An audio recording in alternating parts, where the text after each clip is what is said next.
Welcome on in, football fans. It's your boy Gsluke here with our Thursday night football preview for tonight's matchup between the Steelers and the Browns. Gonna make sure you're ready for all of your showdown and prop exposure. With first off, a look at the DraftKings slate, how I'm handling my single game lineups. And then afterwards, a look at the prop side of things and a few props I'm taking on Underdog and Prize Picks. You might want to consider adding to a few slips yourself. So without further ado, let's go ahead and hop right on in. With first off, a look at the showdown side. There are no real injuries to speak about tonight, so we're clear from that angle, but the weather is going to have a massive impact. They're expecting it to be really cold out there tonight in that 30 to 40 degree range. You had some rain out there, potentially even snow towards the second half of the game, and winds in that 15 to 25 mile an hour range. So you've already seen the total start to drop as the week has gone on. I would expect to see both teams have some trouble there on the offensive side, which might open up some defenses over there in Showdown, could take away from the passing attack from each team, as well as both kickers here for Thursday night football. So if you've been waiting for some winter wonderland games,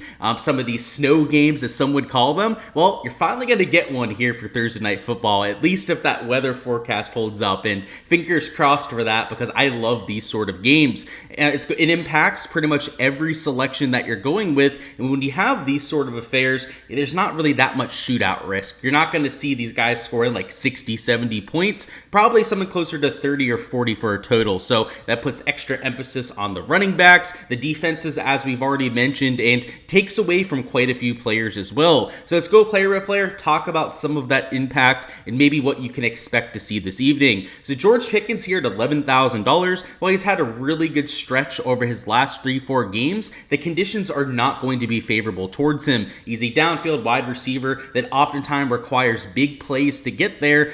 He could still score a touchdown, get you a few big plays there on the sideline, but is going to have a little bit more trouble than usual. And considering that he is a whole $11,000 and the points per dollar value is only there at about 1.3x, makes him a rather weak play on this kind of slate. So if we were in a dome, if we were in a much better weather game, it would probably be a completely different conversation. But considering it's one of the tougher matchups, Cleveland Browns still have a pretty stout defense out there in 2024. It's not my favorite play up there at that kind of price. And Russell Wilson at 10 grand, Jameis Winston at $9,600. I'm going to go ahead and group those two together. They're dealing with a lot of the same issues. It's hard to get the same kind of grip on the football that you'd be hoping for, and I would expect to see these teams pass the ball 10, maybe even 20% less than what you see week to week. So I think it's going to be a lot of these running backs that you're seeing played in lineups. The ownership, I would expect to see shifting from some of these quarterbacks to the running backs as the day goes on. But as of right now, our early runs here on a Thursday,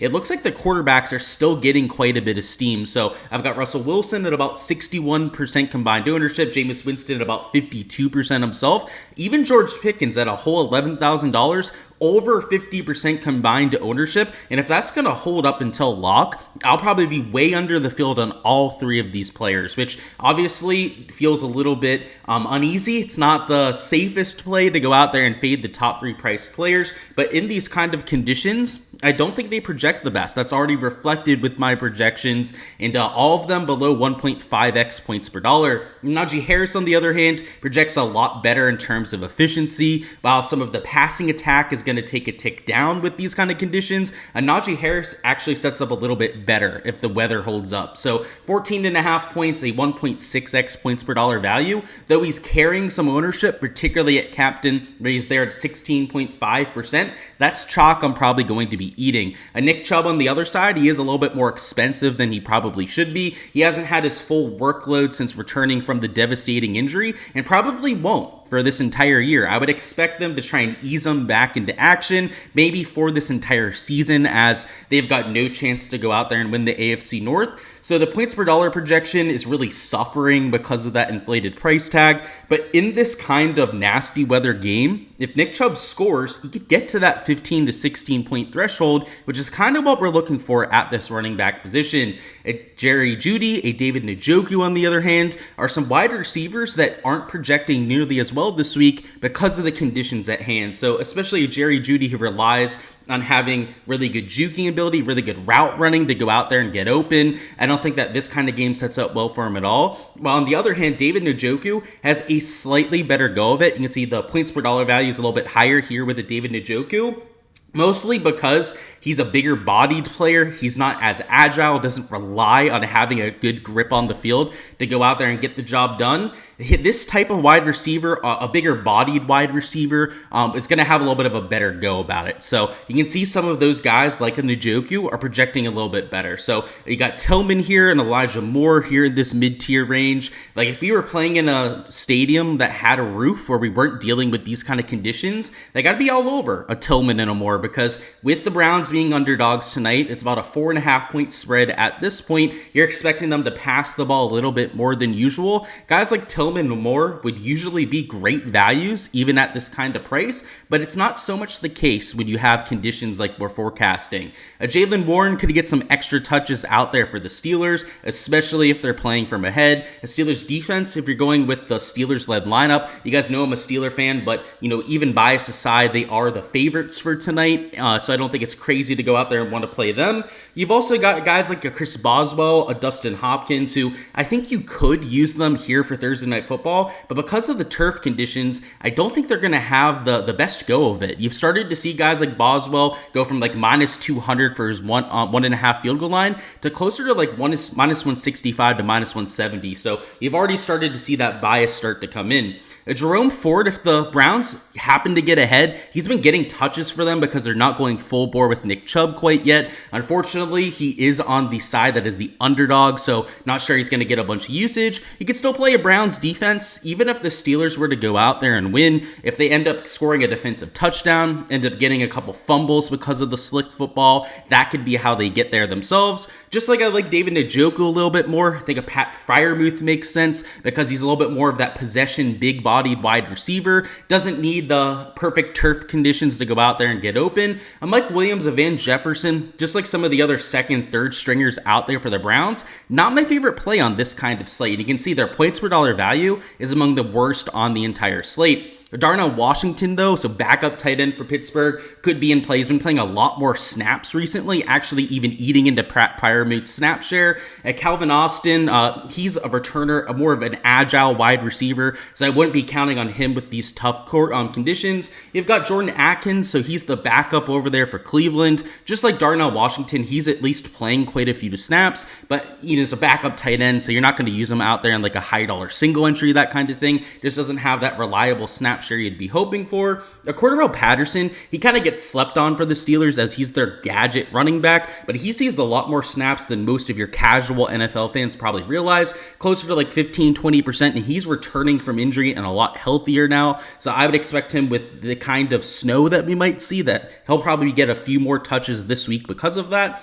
And then you've got guys like a Hayward, a Strong Jr., and Skoranek down here, who Hayward, Skoranek, by the way, they hardly even touch the field for the Steelers. And same thing for Pierre Strong Jr. So these bottom three are pretty much out of play for me out there in GPPs. Like maybe they get there like once a year, that sort of thing. And outside of a large field GPP as like a 2 to 3% flyer, you're probably not using those kind of players. I prefer to be a little bit more balanced with my salary. Maybe go up here to a Freiermuth, a Washington, and even an Atkins or Mike Williams I would rather play than going down here to these pure punts at sub $1,000. Like Cordarrelle Patterson, he's probably about as far down the salary as I'm willing to go. And because I'm avoiding a lot of these like quarterbacks, guys like George Pickens at 11 grand, I don't need to go down to like a $200 player. So if I'm more balanced about it, maybe starting a lineup with Najee at captain, I'm going to have the salary and the flexibility to make those lineups work. So I don't think you have to force in as many guys towards the bare bones minimum. And I don't think it's the kind of slate we're going to see a lot of those players going off anyways. And now for the prop side of things, we'll go through a few props here on Underdog and Prize Picks that I want to point out some value for this evening. So first on the Underdog side, where we got an under on Jerry Jeudy receiving yards, he's going to be dealing with, first off, a tough secondary of the Steelers,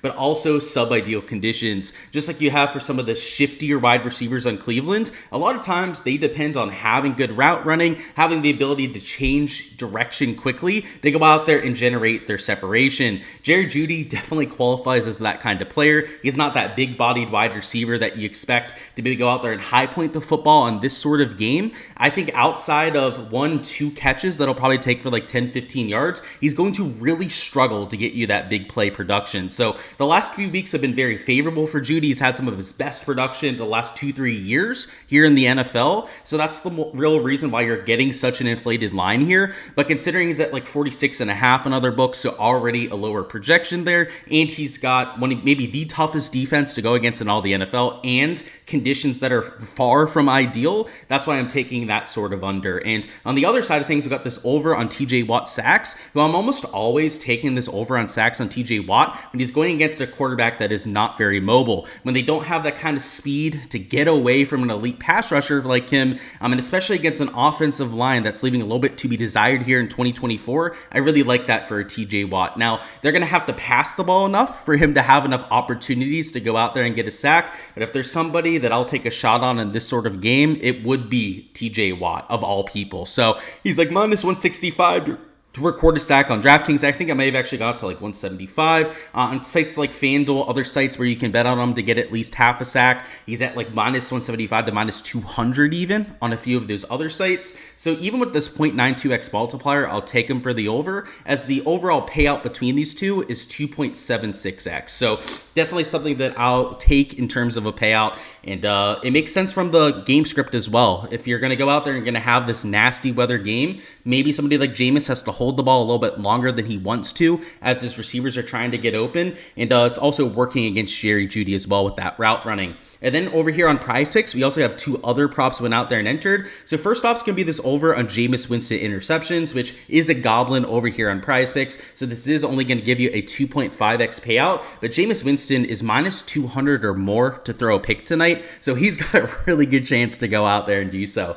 He's not only got conditions working against him, a little bit of a slick football, which could lead to an overthrow, that sort of thing, but he's also got a defense that has been ball hawking this entire year. So whether it's quarterbacks like an Aaron Rodgers, where you had 3-4 picks, you've had some really strong, even like MVP candidate sort of quarterbacks look like complete shit against the Pittsburgh Steelers. I mean, Lamar Jackson, we know that. We know how that went last week, but it's not even just him and Aaron Rodgers. Pretty much every quarterback that's gone against the Steelers has looked like average at best. And honestly, the only one that's done anything is Joe Flacco, and he came in midway throughout the game, so they weren't even preparing for him. They were preparing for Anthony Richardson, a completely different style quarterback. I think Jameis Winston is going to have some issues tonight. So with the odds so heavily in our favor, that's impacting the payout, unfortunately, but I'll still take that over. And I ended up pairing it with an over in 17.5 rushing attempts for Najee. So you can see over here, he did bump from 17.5 to 18. He is at 18.5 on a lot of other sports books. So that's why I gladly took the over at 17.5.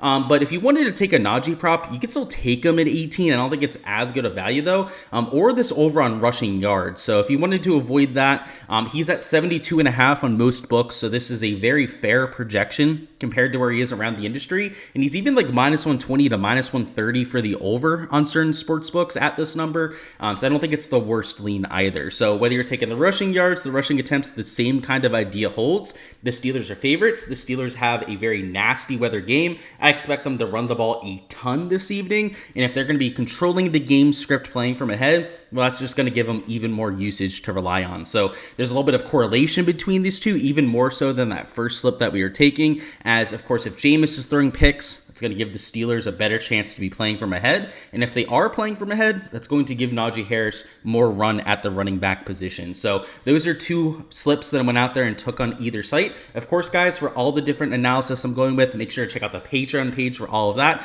On there, I'm posting every single slip as I get to them. And you can see all the reasoning and get all the lines as soon as they're being entered and before anything ends up getting bumped. So make sure to check out the Patreon page if you guys haven't already. But that's all I've got out there for Thursday Night Football. Alrighty, guys. That is all I've got for the Thursday Night Football preview. Before you hopping out of here, go ahead and smash that like button for me, and also go ahead and comment down below who you've got as your top scorer on the Thursday night slate. If you can give me the top DraftKings score in terms of their raw projection tonight, you will win a free month on my Patreon page. Just go ahead, comment down below who you've got as the top scoring player, as well as their projection within 2 fantasy points. If you get that right and their projection, you will earn that free month of the Patreon page, where you can get all of my analysis for every game this year, whether it's Thursday Thursday Night Football, where we have my DFS projections on there, player pulse, script notes, player notes for everyone that'll be playing, as well as all the different prop stuff on Underdog and Prize Picks. For a chance to earn that, all you have to do is go ahead and comment down below. Smash that like button too to go out there and enter the giveaway, and best of luck with all of your exposure this evening. Hopefully we can make it one into the profit, both there for DFS and props,